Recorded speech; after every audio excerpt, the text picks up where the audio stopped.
तख्ते ताऊस उस वक्त की दुनिया की सबसे कीमती चीज़ों में से एक था, और उसी के साथ साथ कोहिनूर भी। जब बादशाह इसके ऊपर बैठा करता था तो वो हर किसी पे नज़र रख सकता था। और यहाँ से अगर आप देखोगे तो ये सीधा यहाँ से आपको चांदनी चौक नज़र आएगा। वाइट मार्बल से बनी हुई एक खूबसूरत सी मस्जिद, छोटी सी मस्जिद। और फिर उसने जब इसमें एंट्री ली थी तो वो इसी रास्ते से आके उसने इसको देखा था पहली बार। एक का नाम है सावन, एक का नाम है भादो। ज़फ़र महल मुझे लगता है कि सबसे कमज़ोर इमारत रही होगी। यहीं पे खड़े होके पहली बार हमारे जो प्राइम मिनिस्टर थे जवाहरलाल नेहरू, उन्होंने भाषण दिया था। अस्सलामु अलैकुम everyone and welcome back to the channel. और दूसरा दिन है आज दिल्ली में, और दिल्ली में सुबह सुबह निकल चुका हूँ मैं होटल से, और अभी चल के कुछ नाश्ता करते हैं। तो वही ढूंढ रहा हूँ। अभी तो सुबह सुबह है क्योंकि ज़्यादातर दुकानें बंद हैं। मार्केट 10 बजे खुलती है, लेकिन कोई ना कोई मुझे लगता है रेस्टोरेंट खुला होगा जहाँ चल के हम नाश्ता कर सकते हैं। चाय के लिए तो मेरा भटकने का कोई इतना ज़्यादा प्लान नहीं है। अभी मैं सोच रहा हूँ यहाँ से चाय पीते हैं, और अगर आगे रास्ते में कोई और रेस्टोरेंट खुला हुआ मिला तो वहाँ पे कुछ नाश्ता कर लेंगे। यहाँ पे एक चाय की शॉप है, नगुरी चाय।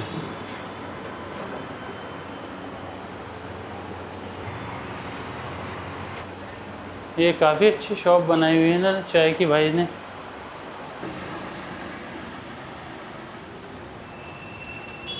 सुबह सुबह इतनी ज़्यादा गर्मी नहीं लग रही है, ठीक है। बाकी दोपहर में देखते हैं क्या हाल होता है। जिस तरफ एंट्रेंस है उसी तरफ बाहर ही एक मस्जिद बनी हुई है, खूबसूरत सी छोटी सी। लेकिन मुझे लग रहा है कि ये जो है ना सिर्फ नमाज के लिए ओपन होती होगी, क्योंकि इसमें 2 गेट है। दोनों में ये वाले बाहर वाले गेट 2 हैं, दोनों इन्होंने बंद कर रखे हैं। थोड़ा सा मैं सामने से अगर दिखाऊँ आपको, इसके बारे में यहाँ पे लिखा हुआ है अभी सुनहरी मस्जिद। तो हम चलते हैं, पहले टिकट लेते हैं। क्या नाम है आपका? मोहम्मद रिहान। और आपका? अब्दुल मन्नान। और तुम्हारा? मोहम्मद मलिक। अच्छा, कहाँ से आप लोग? जिला मुरादाबाद। और इस तरफ बने हुए टिकट काउंटर्स जहाँ से जाके हम टिकट ले सकते हैं।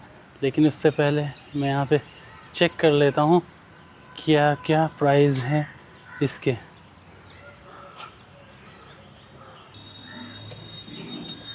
ऐसी कुछ टिकट है इसकी। जब फर्स्ट टाइम मैंने देखा था इसकी एक स्पेशल टिकट होती थी, सिर्फ 10 रुपये की टिकट थी और 5 रुपये में म्यूज़ियम देख सकते थे। इसका एक गेट तो यही है, लेकिन इसका जो मशहूर गेट है वो उस तरफ है। दीवार को प्रोटेक्ट करने के लिए जो पिलर लगाया गया है तो थोड़ा बड़ा है, ओवर हो रहा है वॉल से, तो उसी के हिसाब से इसको भी जो है ना नहर को ऐसे घुमा दिया गया। किले की सेफ्टी के लिए किले के चारों तरफ इस तरीके की नहर खुदवा दी जाती थी, जिसमें मगरमच्छ और बहुत सारी ऐसी जो है ना जो जानवर होते थे ख़तरनाक, तो उनको डाल दिया जाता था। सीधी वॉल आते आते एकदम जो है ना 90 का टर्न ले लिया यहाँ से, पूरा 90 डिग्री का एंगल से। दरअसल ये जो है ना औरंगज़ेब ने बनवाई थी।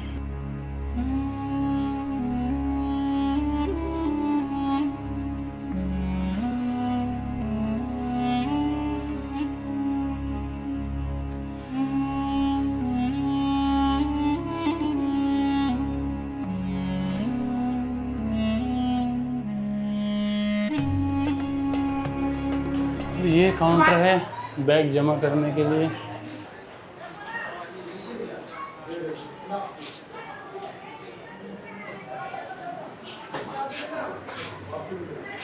बैग तो जमा कर दिए हैं भाई हमने,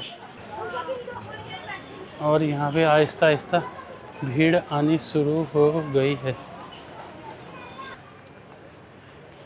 यहाँ भी भाई छोटा सा मंदिर बना दिया है इन लोगों ने।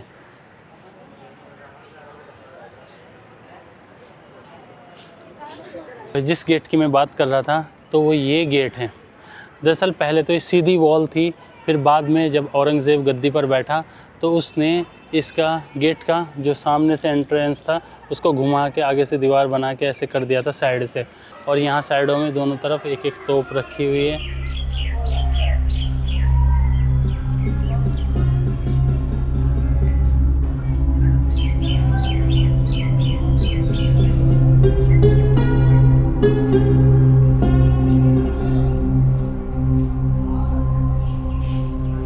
इसे बोलते हैं लाहौरी गेट।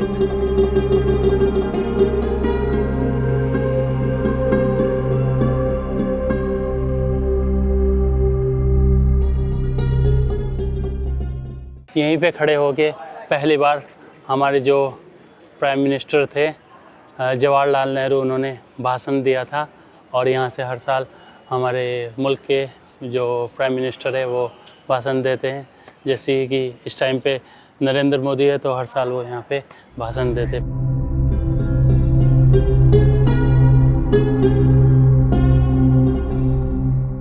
और यहाँ पे लगे हुए थे इसमें गेट, एक गेट इधर था एक इधर था।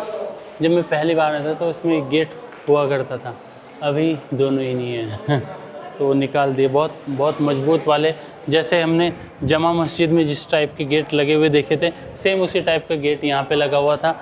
इसे बोलते हैं छत्ता बाज़ार या मीना बाज़ार, जो कि उस वक्त की रानियों के लिए बनाया गया था।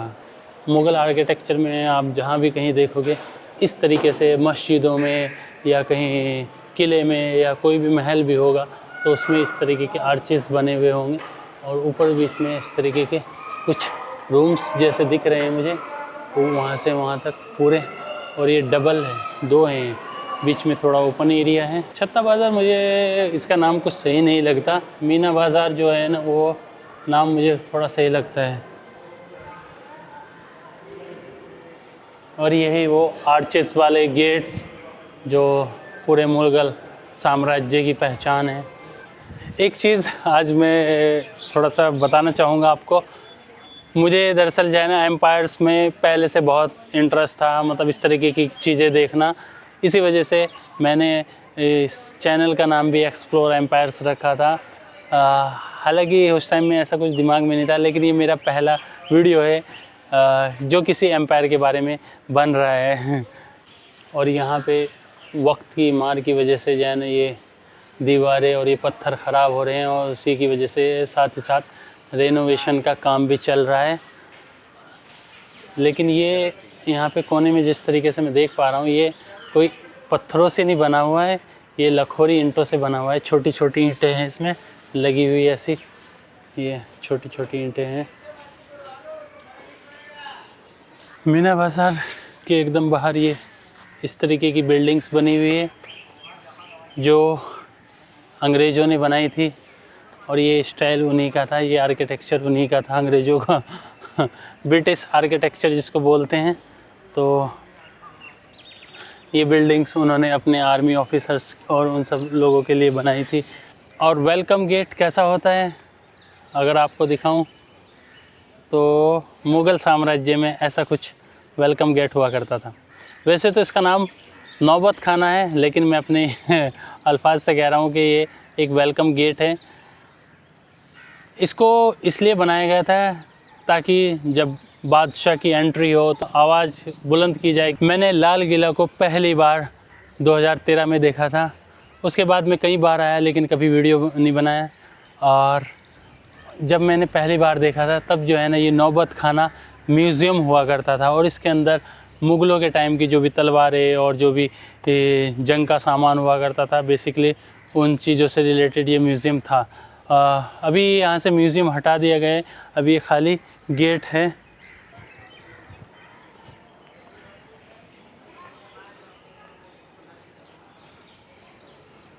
इसका डिज़ाइन भी बिल्कुल छत्ता बाज़ार के जैसा है, और ये भी वही लखोरी ईंटों से बना हुआ है। और इसी के ठीक सामने है दीवाने आम, उसको भी चल के देखेंगे। कल्चर एडॉप्शन किसको कहते हैं वो आप यहाँ देख सकते हो। लोटस फ्लावर, कुरान के वर्सेस, लोटस फ्लावर, और इस तरफ भी, और एक ही बीच में भी बना हुआ है। उस टाइम पे ये सब चीज़ें नहीं थी। उस टाइम पे जो चीज़ जिसको अच्छी लगी उन्होंने अडॉप्ट कर ली उसको। तो मुग़ल आर्किटेक्चर में एक ये भी चीज़ देखने को मिलती है कि उन्होंने बिल्डिंग्स में जो है ना लोटस फ्लावर को और ऐसी बहुत सारी छोटी छोटी चीज़ें उन्होंने अडॉप्ट की एक इंडियन कल्चर से। ये पेंट हुआ है लेकिन मुझे नहीं लगता कि ये 400 साल पुराना होगा। ऑलमोस्ट 400 साल होने वाले हैं इसको बने हुए। तो ये सारी चीज़ें उस टाइम की अब तक, क्योंकि स्टोन तो रह सकता है लेकिन पेंट वो वक्त के साथ जो है ना ख़राब होता ही होता है। और इस साइड से पूरा रेड दिख रहा है और मुझे उम्मीद है, यकीन है कि इसके एकदम ऑपोजिट साइड भी जो अभी रेनोवेशन का काम चल रहा है हो सकता है ये सेम दिखता हो, लेकिन इस तरफ से काफ़ी प्यारा लग रहा है। ये ऑलमोस्ट सेम ही डिज़ाइन है दोनों साइड। जब ये म्यूज़ियम था ना तब यही इसका इस साइड से एंट्रेंस था, यहाँ से हम जाते थे और इधर से निकल के यहाँ से यहाँ को आते थे। इसी के एकदम ठीक सामने है दीवाने आम। दीवाने आम दरअसल बादशाह के एक बैठने की जगह हुआ करती थी, जिसमें वो आवाम की जो भी प्रॉब्लम थी उसमें वो उनसे मिलता था, बात करता था और उनके बारे में जो भी फ़ैसला होता था वो दिया करता था। और इसमें बहुत सारी चीज़ें आपको ऐसी अजीब व गरीब देखने को मिलेगी कि जब बादशाह उस तख्त पे बैठता था तो वहाँ से बैठ के हर एक जगह पे देख सकता था। ऐसा नहीं था कि क्या नाम उसकी किसी पे नज़र ना रहे।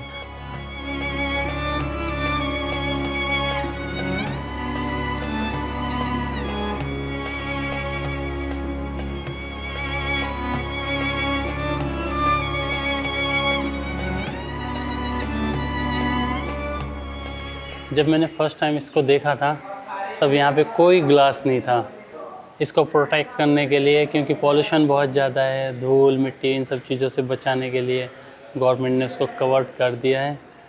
लेकिन अभी भी देखने में वो माशाल्लाह बहुत प्यारा लग रहा है। और यहाँ साइड से ये थोड़ा क्लियर दिख रहा है मुझे। अब इस तख्त के बारे में एक इंटरेस्टिंग फैक्ट बताऊँ, वो ये है कि जब बादशाह इसके ऊपर बैठा करता था तो वो हर किसी पे नज़र रख सकता था और कोई भी पिलर ऐसा नहीं था कि जो एक दूसरे से ऐसे टच हो रहा हो। मतलब हर पिलर डिफरेंट है, हर पिलर की जो है ना डिस्टेंस वो डिफरेंट है, ताकि जो है ना वहाँ पे बैठने के बाद बादशाह को हर शख्स जो है ना आराम से देखा जा सके। ऐसा ना हो कि बादशाह जब बैठे तो सारे पिलर एक साथ मिल के जो है ना कोई ऐसी दीवार बना दे, तो इसमें बिल्कुल भी ऐसा नहीं था। हर पिलर एक दूसरे से डिस्टेंस पे है, थोड़ा इधर थोड़ा इधर, और देखने में ऐसा लगेगा कि जैसे सारे एक लाइन में हैं। तो ये बहुत इंटरेस्टिंग चीज़ है कि उस टाइम में भी इन सब चीज़ों का ख्याल रखा गया। हो सकता है उन्होंने जो है ना इस डिस्टेंस को कम ज़्यादा कर दिया हो, जो दो पिलर के बीच की ये वाली डिस्टेंस है। अगर मैं भी किसी साइड में खड़ा होके देखूं तो शायद मुझे अंदाज़ा हो सकता है। मैं कोशिश तो कर रहा था बिल्कुल इसके ऑपोजिट खड़ा होके चेक करने की कि क्या वो फील या वो आइडिया मैं ले सकता हूँ कि जिससे हर शख्स पे नज़र रखी जा सके। तो रफली मुझे थोड़ा सा आइडिया हो गया। एक लाइन में भले ही हो लेकिन डिस्टेंस सबकी डिफरेंट है। हो सकता है इसकी और इसकी, इन दोनों के बीच में जो डिस्टेंस है वो अलग हो, इसके और इसके दोनों के बीच में जो डिस्टेंस है वो अलग हो, लेकिन सारे लगे हुए एक लाइन में हैं। इसकी डिस्टेंस नाप के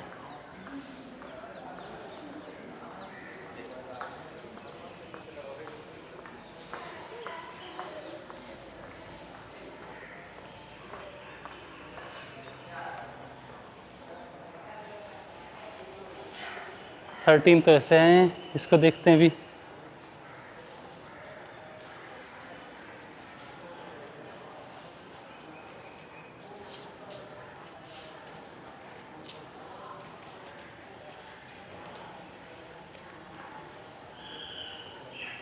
फोर्टीन ना इट्स प्रूफ। दो पिलर्स जो इस साइड में है मेरे, उनकी डिस्टेंस चेक करी, और दो पिलर जो इस साइड में है उनकी डिस्टेंस चेक करी। एक में 13 मतलब मैंने अपने जूतों से नापा, एक में 13 आए हैं और एक में 14 आए हैं। तो ये प्रूव है कि इन पिलर्स के बीच में जो डिस्टेंस है वो सेम नहीं है। शाहजहाँ ने इस लाल किले को बनाया था और उसने जिस तरीके से इसका गेट बनाया था, ये लाहौरी गेट, और उसके और अगर मैं औरंगज़ेब के दोनों के जो है ना अगर आइडिया को मैच करूँ तो वो कुछ ऐसा है कि शाहजहाँ की जो सोच थी वो तख्त पे बैठ के भी अपनी आवाम को देख सकता था, इसीलिए वो जो है ना गेट सीधा बिल्कुल चांदनी चौक तक जाता है। लेकिन जब औरंगज़ेब बैठा तो उसने ये कहा कि एक तो किले की सेफ्टी और दूसरा ये क्या है कि क्योंकि जो आवाम थी उन्हें अपनी सवारी से, चाहे वो घोड़े पे या गाड़ी पे किसी पे भी हो, उससे उतर के और लाल किले के सामने से जो है ना पैदल चलना पड़ता था। तो इस वजह से औरंगज़ेब ने कहा कि मैं अपनी आवाम को ऐसे परेशान नहीं कर सकता। और यहाँ से अगर आप देखोगे तो ये सीधा यहाँ से आपको चांदनी चौक नज़र आएगा। मतलब अगर बादशाह तख्त पे बैठा है तब भी उसकी नज़र आवाम पे रह सकती थी। लेकिन औरंगज़ेब का जो नज़रिया था, उसने कहा कि नहीं, मैं अपने आवाम को गाड़ी से या घोड़े से उतरने की इजाज़त नहीं दे सकता, वो जा सकते हैं। इसलिए उसने गेट का दरवाज़ा सेफ्टी और आवाम की वजह से बदल दिया था। दीवाने आम की इंटरेस्टिंग कहानियाँ मैंने ऑलरेडी आपको बता दी है।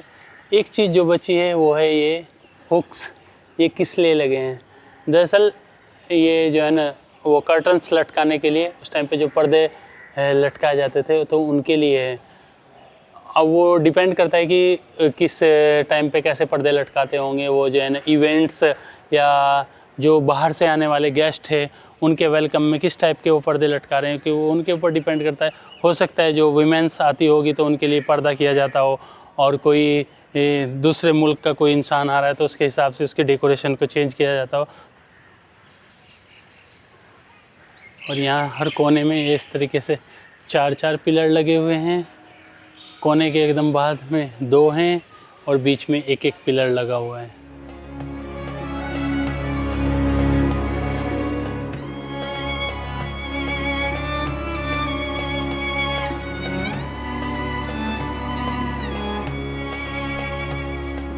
आज के टाइम में फाउंटेन बनाना बहुत इजी है, टेक्नोलॉजी है, सारी चीज़ें हैं, और पानी का प्रेशर बनाना बहुत आसान है। लेकिन उस टाइम में कितना मुश्किल रहा होगा ये आप सोच सकते हो। और यहाँ पे एक बहुत ही खूबसूरत सा टब बना हुआ है। देखने में तो मुझे सिंगल पत्थर लग रहा है, और मे भी ये हो सकता है सिंगल ही पत्थर हो, और इसी के बीच में ये एक फाउंटेन है, और इसमें अंदर बहुत छोटे छोटे जो है ना पानी आने के लिए वो बने हुए हैं छोटे छोटे होल। ये कितने सारे फाउंटेन से, ये सोचो कि अब से 400 साल पहले, ऑलमोस्ट 400 साल पहले ये चीज़ें कितनी मुश्किल रही होगी। एक पानी लेके आना और उसको जो है ना फिर ऐसी नालियों से बहा के उसका प्रेशर बना के और फुव्वारे बनाना, फाउंटेन्स बनाना कितना मुश्किल रहा होगा। और एक ये महल है, और इसके दोनों साइडों में जो ये छतरियाँ बनी हुई है ये मुग़ल आर्किटेक्चर का पार्ट नहीं है, ये राजपूताना आर्किटेक्चर, अगर मैं कहूँ तो वही कहना ज़्यादा बेस्ट रहेगा। राजपूताना आर्किटेक्चर से ये अडॉप्ट किया गया है इस तरह की छतरियाँ। ये इसके ऊपर गुंबद भी हुआ करता था एक छोटा सा, हो सकता है एक टूट गया हो। ये है रंग महल, या ये कहें कि रंगों का महल, और इसके बीच से भी निकलती है ये नहर बहिश्त, और जो यहाँ से पानी इकट्ठा होके इन फाउंटेन्स के अंदर जाता था पुराने टाइम में। और ये नहर बहिश्त सारे महलों के अंदर होते हुए जाती थी, जो महलों को ठंडा करती थी।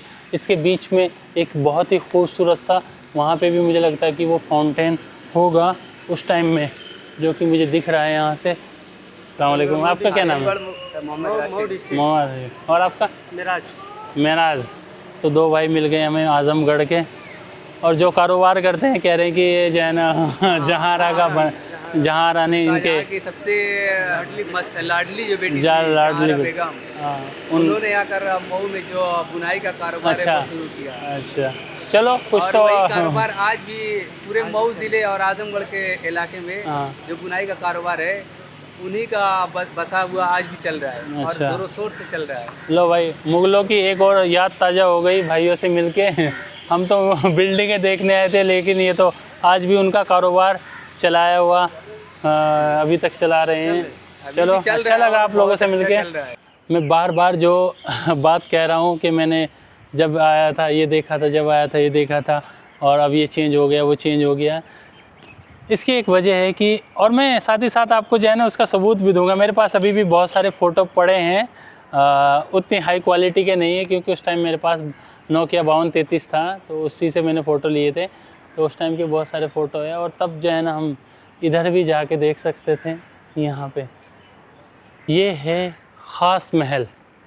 ख़ास महल ये एक ऐसा महल था जो राजा अपनी रानियों के साथ वक्त बिताने के लिए उसने बनवाया था। ये उसकी एक पर्सनल महल इसको बोल सकते हैं, जो अपनी फैमिली के साथ इसमें रहा करता था और टाइम स्पेंड करता था। और ये बहुत ही खूबसूरत है और इसके सारे अंदर सीलिंग में भी और दीवार पे भी जितने पत्थर लगे हैं सब पे नक्काशी हुई हुई है। हालांकि पॉल्यूशन की वजह से ये भी पीले पड़ रहे हैं और साफ़ सफाई ना होने की वजह से बहुत ज़्यादा गंद है इस पे, लेकिन काफ़ी प्यारा लग रहा है देखने में। और इस तरफ भी ये बहुत ही खूबसूरत सी जालियाँ हैं यहाँ पे। ये है रास्ता यमुना में जाने वाला, क्योंकि उस टाइम में 2 रास्ते थे, एक सड़क से आने के लिए, एक यमुना से आने के लिए।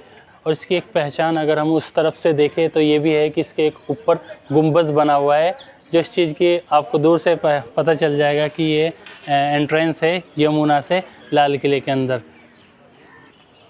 जिस वक्त लाल किला बन के तैयार हुआ तो उस टाइम शाहजहाँ अफ़गानिस्तान में था और फिर उसने जब इसमें एंट्री ली थी तो वो इसी रास्ते से आके उसने इसको देखा था पहली बार। और 8 साल में बन के तैयार हुआ। ये लगता है कि 8 साल में आज भी पॉसिबल नहीं है। इस महल का सबसे ख़ास, सबसे महंगा और सबसे इम्पोर्टेंट वो है दीवाने ख़ास, जो कि राजा ने ख़ास लोगों से मिलने के लिए बनाया था। और इसी के अंदर रखा हुआ है तख्त, और इसके ऊपर रखा हुआ था तख्ते ताऊस, जो हिंदुस्तान नहीं बल्कि दुनिया की सबसे महंगी और इम्पोर्टेंट चीज़ थी उस टाइम पे। हालांकि इन्होंने यहाँ पे कोने में अगर देखोगे तो आप ये पेंट हुआ है, तो ये दिखाने के लिए कि इसमें कहीं ना कहीं उस टाइम में सोना, चांदी और हीरे लगे हुए थे। इस तरफ से भी शायद मुझे लगता है दिख जाएगा ये मुझे यहाँ पे, हाँ इस तरफ भी ये दिख रहा है।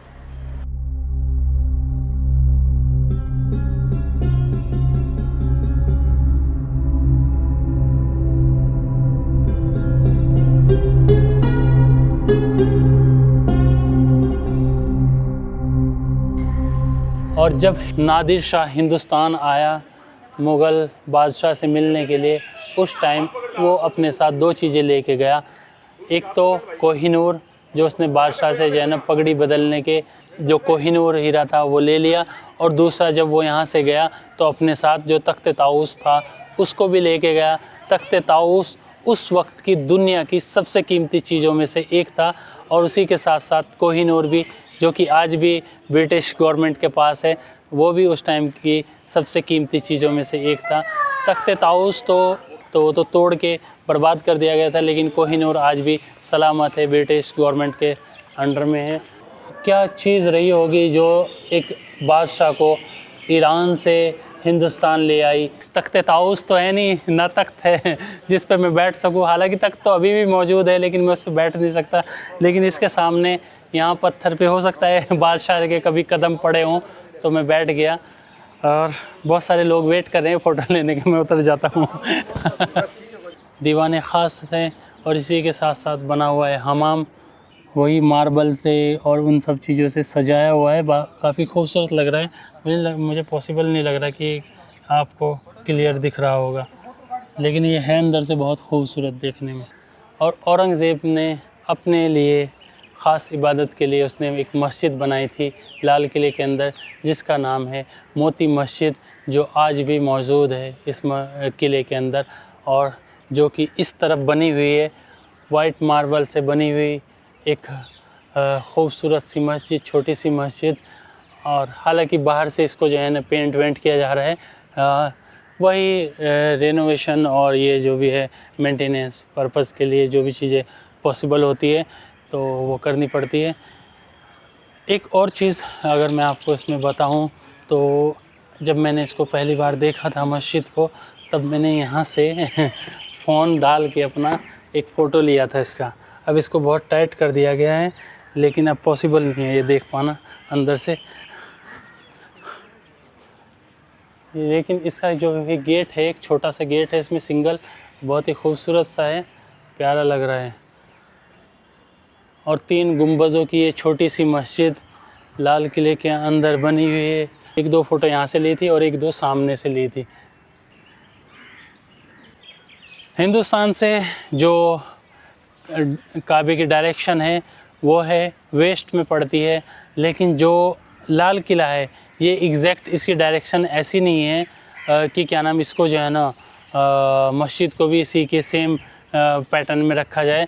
मस्जिद को हल्की सी घुमा के ऐसे बनाई गई है। मस्जिद तो पॉसिबल नहीं है कि किले की डायरेक्शन के हिसाब से मस्जिद को बना दिया जाए, तो इसलिए मस्जिद इसके अंदर अलग से बनाई गई और बाहर दीवारें अलग से बनाई गई। बादशाह अकबर और औरंगज़ेब ये दो एक वाहिद ऐसे इंसान थे, ऐसे रूलर थे अपने टाइम के, जिन्होंने सबसे ज़्यादा टाइम इस पे हिंदुस्तान पे राज किया और अपने पूरी ज़िंदगी राज किया, मतलब ये कहना बेस्ट है।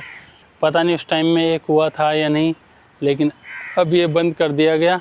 और फिर वही बात आ जाती है कि क्या नाम, मैं जब पहली बार आया था, पहली बार जब मैं आया सच में ये पेड़ियाँ इतनी ज़्यादा थी और लोग ज़्यादा चढ़ते होंगे, इसलिए इन्होंने इसको क्या किया कि ये कटवा दी गई यहाँ से। अब कुछ चीज़ें बहुत ही इम्पोर्टेंट जो इन सब महलों के लिए थी वो थी नहर बहिश्त। लेकिन उससे पहले आप एक ये चीज़ देखो, ये है एक छोटा सा महल बना हुआ जो कि बादशाह ने अपनी रानियों के लिए बनाया था, जो कि अपने खाली टाइम में यहाँ पे आके यमुना नदी है तो उसको एंजॉय कर सके। नहर बहिश्त वैसे तो नाम ये फ़ारसी का है, लेकिन इसका अगर हम उर्दू अनुवाद करें तो वो जन्नत की नहर होगी। ये है शाह बुर्ज जो कि नहर बहिश्त का एक इम्पोर्टेंट और इंटीग्रल पार्ट था, क्योंकि जो यमुना का पानी था उसको उठा के इस शाह बुर्ज के अंदर डाला जाता था और फिर नालियों के जो इसमें नालियाँ बनी हुई है हर महल में, उसके द्वारा ये सारे महलों में जाता था और उनको ठंडा रखता था और वहाँ से होते हुए वो फाउंटेन्स तक जो हमने शुरू में देखे थे तो उन तक पहुँच जाता था। शाह बुर्ज और उसके साथ साथ साइडों में बने हुए यहाँ कुछ रूम्स जो कि एक किस्म का उस टाइम का अस्तबल था, मतलब जहाँ पे घोड़ों को बांधा जाता था। और क्योंकि उस टाइम पे किला ही एक किस्म की छावनी हुआ करती थी, एक किस्म का कैंट हुआ करता था, तो इसमें राजा भी रहता था और आर्मी भी रहती थी। ये दो महल हैं जिनमें से एक का नाम है सावन, एक का नाम है भादो। इनका जो नाम है वो हिंदी में रखा गया सावन और भादो।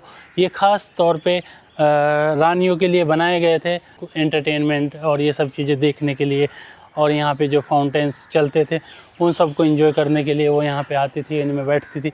एक इस तरफ बना हुआ है, एक सेम उस तरफ बना हुआ है, और यहाँ पे ये इस तरीके से इन जगहों में भी वो पानी का सिस्टम पता नहीं कैसे बनाया होगा। इसके पीछे भी मुझे लग रहा है टैंक बना होगा जिसमें से पानी बह के और यहाँ से भी निकलता था। और ये भी पूरा वाइट मार्बल से बना हुआ है और कमाल की बात यह है कि ये आज तक सही सलामत है, बहुत ही खूबसूरत लग रहा है।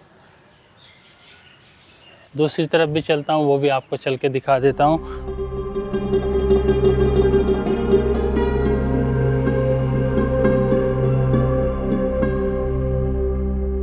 सावन और भादो दोनों महलों के बीच बना हुआ एक जल महल जो कि बहुत ही खूबसूरत सा है, और ये बनाया था बहादुर शाह ज़फ़र ने, जो कि आखिरी मुग़ल सम्राट थे मुग़ल साम्राज्य के, जिनको बाद में अंग्रेज़ों ने कैद करके रंगून भेज दिया था। उस टाइम में जो पानी वानी भर के है जब ये दिखता होगा तो बहुत खूबसूरत लगता होगा। जल महल, वैसे इसको ज़फ़र महल भी कहते हैं, लेकिन इसकी छत और जो इसका फ़र्श है वो गायब हो चुका है, वक्त की मार नहीं झेल सका। ज़फ़र महल मुझे लगता है कि सबसे कमज़ोर इमारत रही होगी। दूसरा महल है सावन और भादो में से, ये सेम डिज़ाइन का है।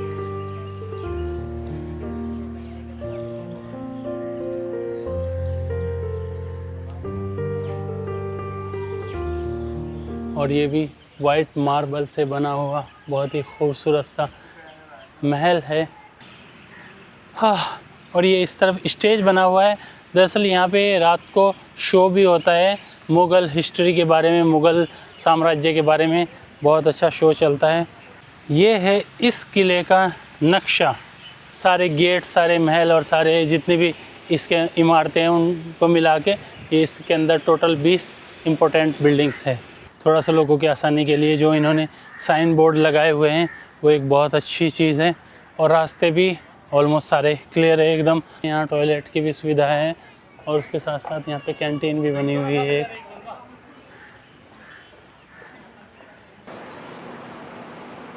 और भाई हम घूमते घूमते गए थे थक।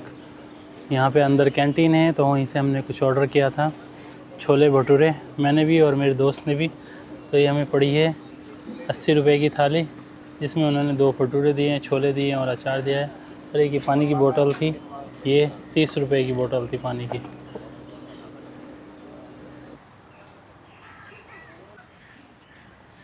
और खूबसूरत और सबसे प्यारी बेगम का ये महल, जब मैं पिछली बार आया था तब ये महल म्यूज़ियम हुआ करता था और इसमें बहादुर शाह ज़फ़र और उसकी बेगम और बहुत सारे राजाओं के बहुत सारे सामान रखे हुए थे। एक इसमें बाउल जैसा भी था पत्थर का बना हुआ, जो औरंगज़ेब के लिए उसमें पानी को फ़िल्टर किया जाता था। ये सब हमारी एक धरोहर है जिसको हम सबको बचाना चाहिए और समझने के लिए देखने के लिए आना चाहिए। जल महल और ये मुमताज़ महल, ये दोनों ही सबसे ज़्यादा ख़राब कंडीशन में हैं। बाकी जो दीवाने आम है, दीवाने ख़ास है या ख़ास महल, ये सारी जितनी भी बिल्डिंग है वो फिर भी बहुत अच्छी कंडीशन में है। एक जो बहुत अच्छी चीज़ देखने को मिल रही है वो ये है कि यहाँ पे हरियाली, पेड़ पौधे अच्छे खासे इन्होंने लगा रखे हैं।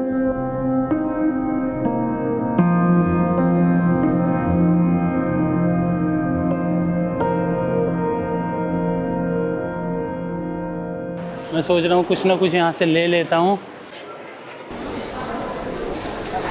बहुत बेटर क्वालिटी और अच्छा।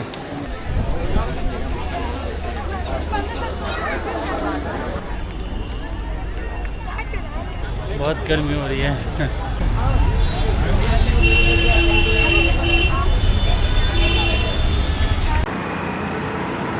हुमायूं का मकबरा लाल किले से लगभग 7.5-8 किलोमीटर दूर है और इन्होंने हमें 150 रुपये बोला था। एक बंदे ने 200 बोला, इन्होंने शुरू में 150 बोला, तो हम फिर बैठ के चल दिए हैं।